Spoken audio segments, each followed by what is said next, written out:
If your lead magnet is not selling your courses straight from the lead magnet, or you don't have a lead magnet yet, it is time to fix that in your business. In this video, I'm going to show you my 6-part SERVES framework for building lead magnets that not only make your new subscriber over the moon thrilled to know you, but also to get you sales.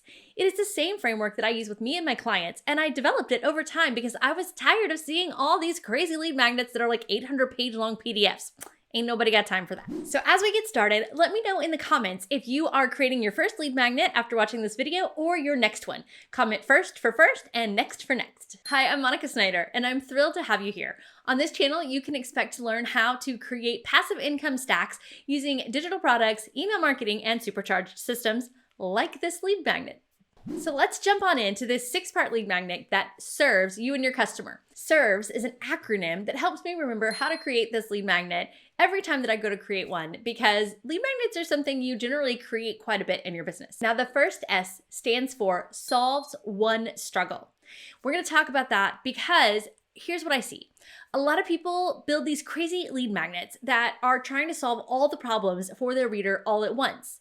And people don't want that anymore. These days, with our attention spans, we want a quick hit and a quick win to know if we're gonna like your style of working or how you think about things, that kind of thing.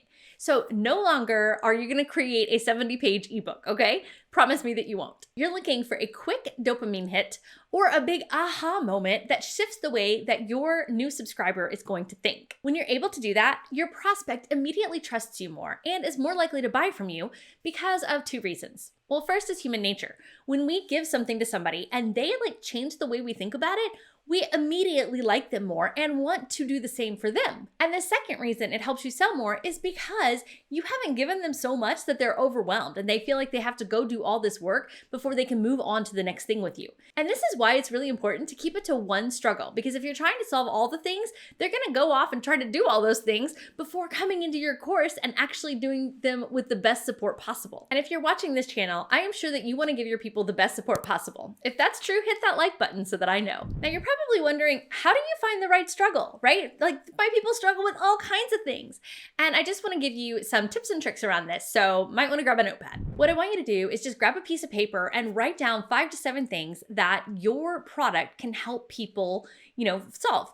Right? So if you are creating a course around email marketing, you're going to talk about email marketing and the problems with it. One of the big things that I hear about email marketing is that people don't know how to write their emails. So I would write that down. Another one is that they don't know how to get their open rates up. So I would write that one down. And just make that list of things that your product helps people solve whatever problem, right? And so when you do that, they're generally big. And I want you to break them down to the next level by saying, okay, what are the problems within this problem? You're digging for something that takes 30 minutes to solve. And that goes into our second part, and I'm gonna go into that a little bit more, but you want it to be easily consumable for them so that they create that momentum, getting in momentum and going along with you to get into your product. So keep breaking it down. I'll keep with the example of the email marketing. So let's say somebody is like, oh, I don't know how to get my open rates up. Well, the best way to get your open rates up, and I know this as the expert, is to improve your subject lines. And so I would say, okay, here is a 30-minute lesson on how to improve your subject lines to create better open rates, right? You see how that headline can pull somebody in and they can solve that problem immediately. And then they're like, oh, well, I like how she did that. So I'm gonna go get her whole course on email marketing. Starting to make sense? Now, there is one thing I wanna point out here because I see a lot of people getting this wrong. You wanna make sure that the person who sees your lead magnet opt-in, right, the text around that they know that they have that problem. So if I were building that one about subject lines, they might think to themselves, oh, I don't have good open rates. And I know that the answer is subject lines. So I'm not gonna necessarily talk about subject lines until they've already opted in, right? I might say something on my landing page like, hey, how to improve your open rates, the top 3 ways, your 30-minute worksheet to get this done.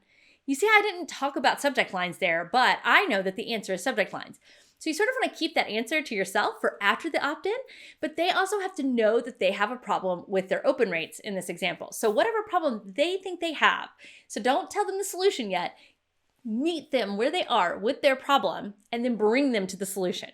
Got it? Hit the like button if you do. Which leads us into part 2, which is that your lead magnet needs to be easy to consume for the person reading it, which also, by the way, makes it easier for you to create, which is awesome because there are 29 types of lead magnets, which I know can get super overwhelming to figure out which one to create, which is why I created this matrix for you.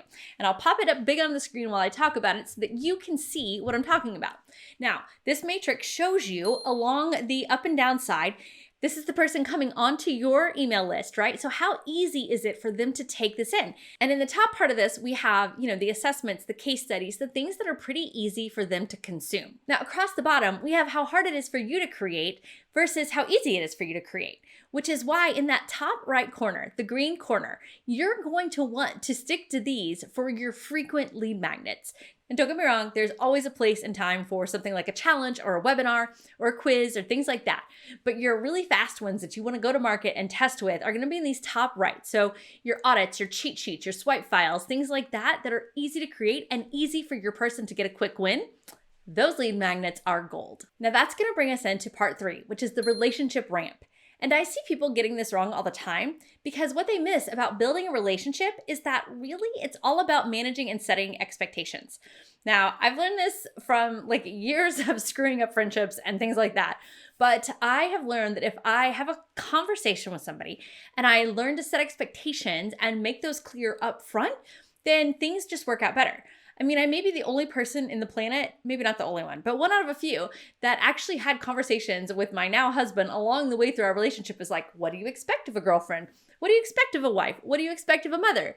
And we have a rock solid relationship because we continually reset our expectations, which is why I encourage you to do the same in your lead magnet. You're going to set those expectations by telling the person what they can expect, right? How long will this take? What can they expect as an outcome? Things like that will help build that relationship ramp beyond the standard hi, I'm so-and-so, and this is what I do for you, right? Show them rather than tell them, and you will create a subscriber that loves you. Now let's talk about part 4, the visual compelling part of the lead magnet that serves. Now, most people think that a pretty lead magnet is good enough. And yeah, it needs to be pretty, but it needs to be a specific kind of pretty. The cover should let people know instantly what they're getting into. And I like to call this visual velocity. Visual velocity has 3 parts. 1, clear imagery. 2, a few words. And 3, a tangible outcome. So what does this look like? Let me show you with this lead magnet here. I have 3 parts to this. So the one part is the clear imagery, right? You can clearly see that these are Canva templates. And you can even see that I have the little banner of Canva in the corner so that people know that it's a Canva template. The second part is a tangible result. The template itself is the result. They know what they're getting.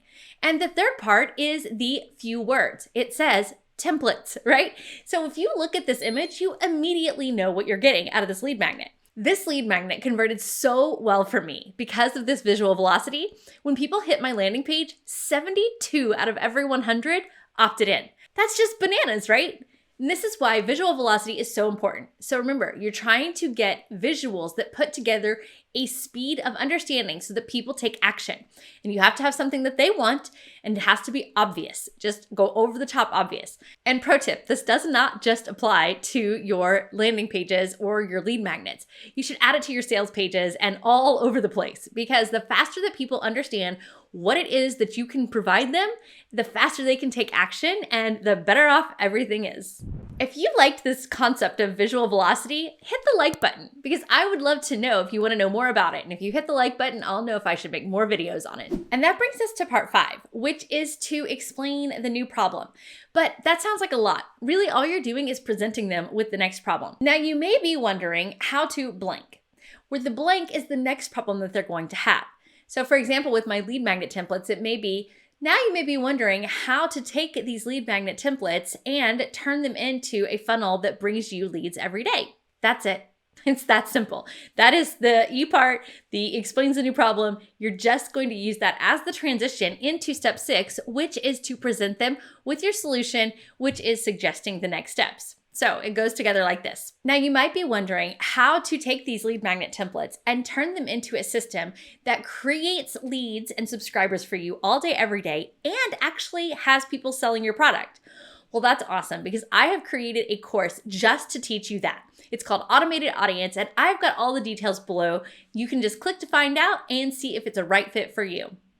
Do you see how simple that was? So you're gonna take something like that, basically say, now you may be wondering, that's part 5 of our SERVES framework, and add in part 6, which is suggest the next step, which is your course. And you're just gonna do it in an inviting, friendly way, not pushy at all, unless you've got something like a promotion going on where it's like, and you've only got a little bit of time. But generally lead magnets are, evergreen, so they don't necessarily have that, but I have definitely seen specific lead magnets for courses that are time-based, so feel free to add that in here. Now, Automated Audience is a real course of mine. I will link it below in case you want to check it out. See what I did there? And that is it for this video. Now you know how to create a lead magnet that serves. That is that it solves one struggle, it's easily consumed, it's got a relationship ramp, it's visually compelling, it explains a new problem, and it suggests next steps. That is your 6-part framework. If you liked this video, be sure to subscribe to this channel so that I know that you're ready for more videos, and also watch these next suggested videos to keep going on your journey of learning email marketing and passive income stacking with me.